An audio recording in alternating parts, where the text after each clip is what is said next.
Bonjour, bonsoir, très chers téléspectateurs, partenaires, membres de surtout.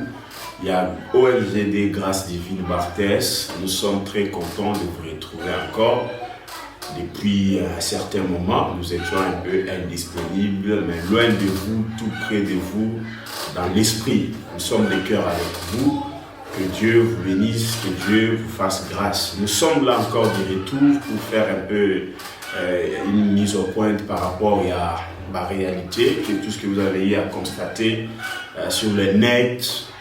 Il y a eu du blabla, il y a eu trop de parler pour ne rien dire, dans le but seulement de nous nuire, de nous salir.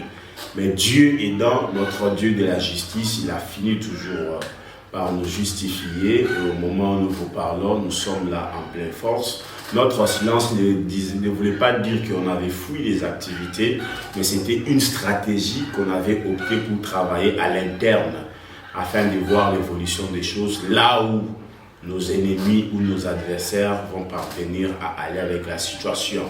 Mais nous sommes là toujours avec force, nous continuons toujours avec nos affaires, nous continuons avec nos activités, avec ceux-là qui nous font confiance bien sûr, ceux-là qui nous appellent à tout moment. Nous sommes à votre service. Juste vous dire que l'Ars Belle Grâce Divine Barthès avait connu des problèmes. C'est vrai, il y a eu des images, il y a eu des dires par rapport à cette Asbel. Nous étions attaqués par nos détraqueurs, des détraqueurs qui voulaient nous faire du mal, qui voulaient nous salir, qui voulaient nous arracher la confiance que nos partenaires nous font. Les gens de la diaspora, nous vous saluons, mais tout est bien fini. Ce n'est pas encore fini dans le sens de mettre fin. Les problèmes ne cesseront pas de venir, ça viendra. Mais puisque nous sommes dans la droiture et dans la justesse, ça finira toujours par être nul et sans effet. Notre président Trésor Sumbu est là en vie, en forme, en bonne santé. C'est faux et archi faux qu'il a fui, on l'avait arrêté, c'est un escroc, c'est faux et archi faux. Comme vous le savez, dans le monde d'affaires, les problèmes ne manquent pas. Comme vous le savez déjà, pour ceux-là qui nous appellent, la vérité est déjà mise à la disposition de tout le monde. Il a été accusé injustement par la soi-disant partenaire, les gens qu'on avait accueillis à bras ouverts, les gens qu'on avait accueillis à cœur ouvert vraiment. Il y a eu des petites situations qui se sont passées, une petite compréhension mal interprétée par les gens. Et comme on ne sait pas le cœur des gens, il a été accusé injustement. Et lorsqu'il est arrivé là-bas, vous connaissez vous-même la justice de notre pays. Et la justice a été faite telle que ça a été faite. Notre président n'avait même pas fait 48 heures, même pas 24 heures là-bas. Il s'est justifié avec des preuves à l'appui et il était sorti. Dans moins de 24 heures, il était déjà dehors et il continuait à travailler d'une manière silencieuse et il est là. Tous ceux-là qu'il appelait étaient en contact avec lui. Au moment où nous vous parlons, il y a toujours nos projets qui continuent à être en exécution. Oui, après ces problèmes, il y a eu une contre-attaque. On voulait aussi répliquer pour que la vraie justice ou les vrais droits soient dits. Mais comme vous le savez, il y a eu des choses qui se sont passées et les gens qui nous avaient mal réputés, qui avaient mal parlé envers nous, avaient pris la poudre d'escarpette jusqu'à ce que l'affaire a été mise en suspense. Si vous accusez quelqu'un qu'il est un escroc, vous accusez quelqu'un qu'il est un aventurier, c'est un détracteur, il est comme ça, l'affaire doit être approuvée au niveau de la justice. Nous étions prêts à aller répondre à la justice. On a convoqué la partie adverse pour que la vraie justice soit faite, mais chose qui n'a pas été faite, et le camp adverse n'était pas présent. Le camp adverse a été mis en cabale pour la fuite, pour ne pas se présenter afin que le vrai droit soit fait. Alors, nous vous rassurons que l'Ars Belle Grâce Divine Barthès est là et continue toujours à faire ses activités. Les problèmes ne manquent pas. Tous ceux-là qui nous ont salis dans le but de nous arracher les partenaires. Dieu seul sait. Nous vous demandons, vous qui avez eu de fausses informations, de nous appeler au travers des numéros qui sont affichés au bas de l'écran. Cherchez à nous contacter afin d'avoir la vraie version. De chercher à avoir la vraie version. Parce que la vraie version est là et la vérité finit toujours par s'éclater. Faites encore confiance à votre Asbel. Nous sommes là disponibles pour vous. Tous ceux-là qui nous cherchent avec des malheurs, il y aura retour à l'expéditeur. La fin justifiera les moyens. Merci beaucoup. Bandeko ya bolingo, bandeko nyonso balandaka biso bisika nyonso bozali mbote mingi epai na bino baoyo bazali na kati ya mboka na biso Congo Démocratique pe baoyo mosusu bazali na mikili ya poto na pesi bino mbote mingi komona biso na mokolo lelo ezali esengo mingi po ete tokolimbola bino tina nini mwa mikolo oyo tomonani te elingolo brakte mikolo elekaki tozalaki na mwa kokoso ezalaki kati na biso melingi koloba te ete grâce divine ekufi te eza na bomoi pamba te tozalaki kaka na lolenge moko esengelaki ke tomeka kosala misala na biso na molili ya kobomana ezalaki na ntina ete kokoso tozwaki ndenge bandeko mingi balobaka ete manga oyo ya kotela ezangaka te ke bakokoboka yango libanga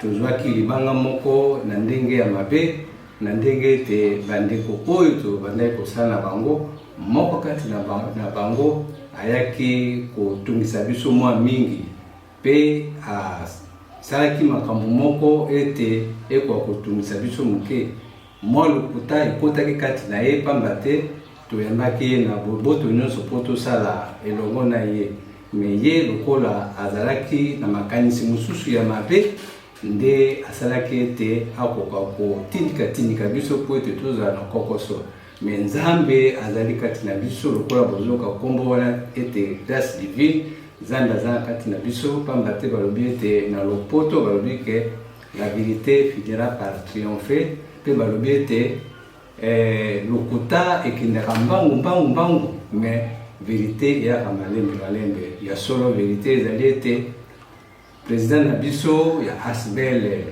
Trésor Nsumbu ete ndenge boyokaki eza yango te ya solo banguna wana basalaki ete bakoka konyatanyata ye akoka komona na lisusu te pe esengelaki ke bakendaki kofunda ye na makambo oyo ezalaki ya lokuta ezalaki na ya ye te lokola justice pe ezali esamamaki moke epe ndeko na biso asalaki kata mikolo mibale te abimaki na maboko ya bato bakangaki ye epi boyeba malamu ete kokangama na ye ezalaki na lolenge ya malamu te ezalaki na lolenge moko oyo babengi na français trafic d'influence nde ndeko mosusu wana asalelaki yango nde azali Asbel ezali to misala na biso nyonso eza kosalama malamu problème moko ezali te pe bokomona ete ata na babilili mosusu tokolimbola bino bokomona ete tobandaki kosala na biso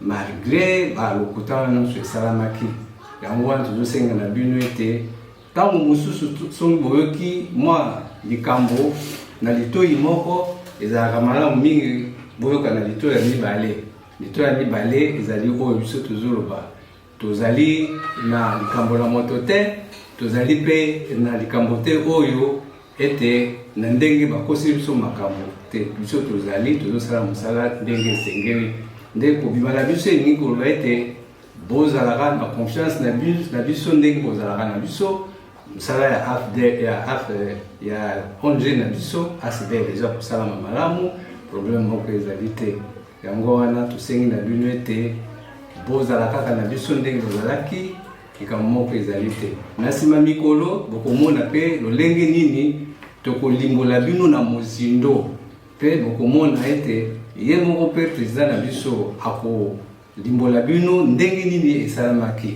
mais tolobi kaka nzambe kaka moto aza na justice nyonso wana oyo esalami nzambe kaka nde akofuta pe oyo ndeko na biso asali mpo na biso toza na mingi ya koloba te nde yango wana na mokolo lelo toyaki pour bomona biso tolingaki te totika nanu maloba wana ya pamba etambola po toya kobima toyebisa bino ndenge nini misala na biso ya kosalama apesi bino lisusu longonia et puis bozalaka na confiance na biso. Bonjour, bonsoir.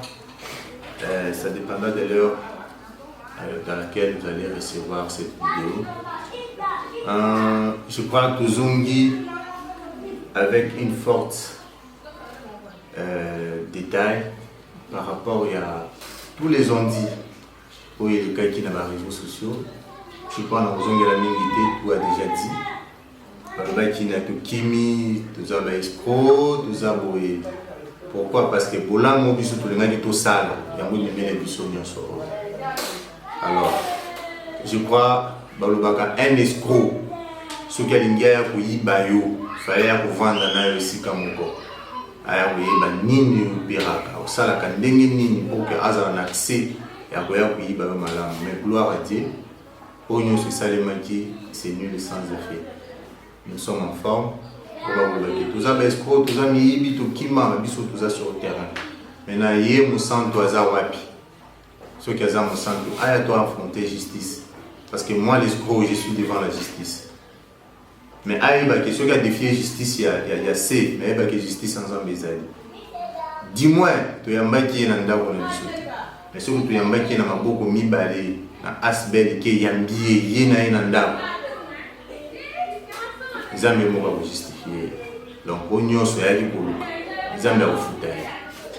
Parce que, aïe qui n'a pas tout, a zubi sauté, aïe n'a mot, a zubi sauté, aïe n'a zéla justice, a zubi sauté. Alors, biso vous allez voir pour la conserver de donc, intention des allées qui a robot tout la biso va qu'il y a.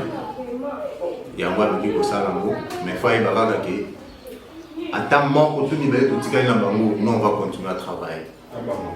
Tu es dit que plan qui n'a pas oya obimisa oya ko monter ba faux concessionnaire baya ba bimala ko la bango ba faux concessionnaire toujours zela bango baya mais banda lo ba ki bazali ti siko to mona bango te toujours zela bango to s'affronter na bango toujours zela bango donc bana ko to boye ba plan oya ki alors to biso to ya mieux na maboko ko fungwa dis-moi to ya mba dio na ndako na biso te mais ce que tu as dit na ndako na biso olala ki na ndako na biso liaki na ndako na biso tambola mituka na biso yeba ki nzambe oyo yozo sambela nzambe wana ako répondre donc bana poto ba sombisa bino pondu na guya ya matembelité pondu etikala pondu matembelité etikala matembelé ngai ngai etikala kam ngai ngai alors on a ngaki na loba ya suka ya mwana merci tout ça quand à Kinshasa na ville à Kinshasa la commune en Sélé pour na baonyo soza a localement ba ni ba rejoindre biso tout ça la commune en Sélé précisément na quartier Montele arrêt Plaza na avenue Kama numéro 26. Alors les gens aussi quand la boulevard T c'est à 2 à 3 minutes na boulevard Lumumba. Nous sommes là arrêt Plaza vers Kinkole. Nous sommes là en train de travailler au quotidien. Vous pouvez nous contacter dans le numéro Nabiso ou sur la chaîne Nabiso YouTube pour plus de détails. Merci.